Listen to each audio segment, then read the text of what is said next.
দেখো ভালো জনে রইল ভাঙা ঘরে, মন্দ সে যে সিংহাসনে চলে। 1980 সালে সত্যজিৎ রায় তৈরি করলেন হীরক রাজার দেশে, আর তার সৃষ্টি চরণ দাসের গাওয়া গানের এই দুটো লাইন কি আজও বহু শাসকের ক্ষেত্রেই প্রযোজ্য? ভোট প্রচারে নরেন্দ্র মোদীর মুখে কয়েকদিন আগে সুকুমার রায়ের কবিতা শোনা গেছিল, আর বুধবার অমিত শাহের মুখে উঠে এলো সুকুমার রায়ের ছেলে কিংবদন্তি পরিচালক সত্যজিৎ রায়ের তৈরি হীরক রাজার দেশের প্রসঙ্গ। মমতা বন্দ্যোপাধ্যায়কে তীব্র আক্রমণ শানালেন কেন্দ্রীয় স্বরাষ্ট্রমন্ত্রী। हमारे सत्यजीत रे बहुत बड़े कलाकार थे। उन्होंने एक मूवी बनाया हीरक राजार देसे, बड़ा प्रसिद्ध मूवी था। मगर जब ममता जी का शासन आया तब सत्यजीत दा नहीं थे, वरना वो हीरक राजा देसे इसकी जगह हीरक रानी नाम का मूवी बनाते। ये ममता बनर्जी हीरक रानी। গুপি গাইন বাগাবাইন বলে একটি ছবিও তৈরি করেছিলেন। সেখানে হাল্লার রাজা আর হাল্লার মন্ত্রী এই দুটি চরিত্র ছিল। হাল্লার রাজা এখন নরেন্দ্র মোদী, আর হাল্লার মন্ত্রী হচ্ছেন অমিত শাহ। এবং আপনারা জহর রায়ের মেকআপটা দেখবেন হাল্লার মন্ত্রীর অমিত শাহর সঙ্গে একদম মিলে যাবে।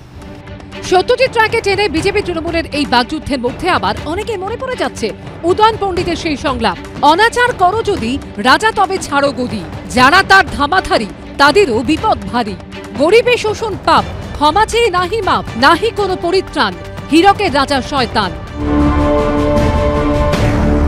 ममता दीदी सुन कर रखो, जो भ्रष्टाचार करेगा वो जेल जाएगा।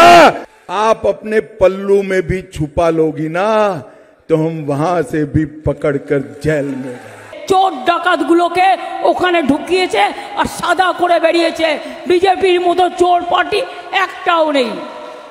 বাউবা 420 লাল কেন না, তো বিনা পয়সায় চালে, মানে 1000 টাকার গ্যাসে ফুটছে বিনা পয়সায় চাল। বাহবানন্দ লাল গ্যারেন্টি, 420 গ্যারেন্টি লাল।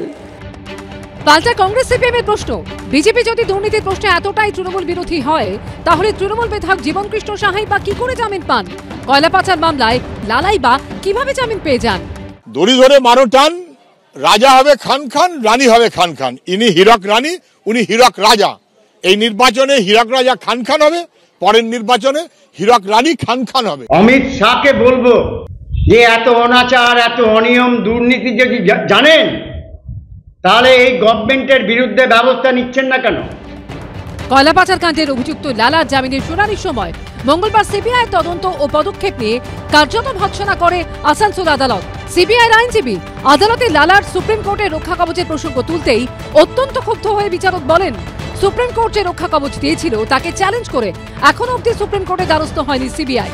রক্ষা কবচ দেওয়ার সময় শর্ত ছিল লালাকে তদন্তে সহযোগিতা করতে হবে। সিবিআই বলছে তদন্তের সময় সহযোগিতা করেননি অরূপ মাঝি ওরফে লালা, কিন্তু তিনি যে শর্ত মানছেন না সে কথাও সিবিআই আদালতে গিয়ে জানায়নি। সিবিআই এটা কেন করলো? সুপ্রিম কোর্টে দেওয়া রক্ষা কবচকে চ্যালেঞ্জ করতে হলে ইন্টারলোকেটরি অ্যাপ্লিকেশন করতে হয়, কিন্তু লালার ক্ষেত্রে সিবিআই তা করেনি। এর আগের দিনও শুনানির সময় বিচারক তীব্র ক্ষোভ প্রকাশ করে বলেছিলেন কয়লাকাণ্ডের তদন্ত থমকে গেছে, আর কোনো অগ্রগতি নেই। অর্ণব মুখোপাধ্যায়, কৃষ্ণেন্দু অধিকারী ও প্রকাশ সিনহার রিপোর্ট, এবিপি আনন্দ।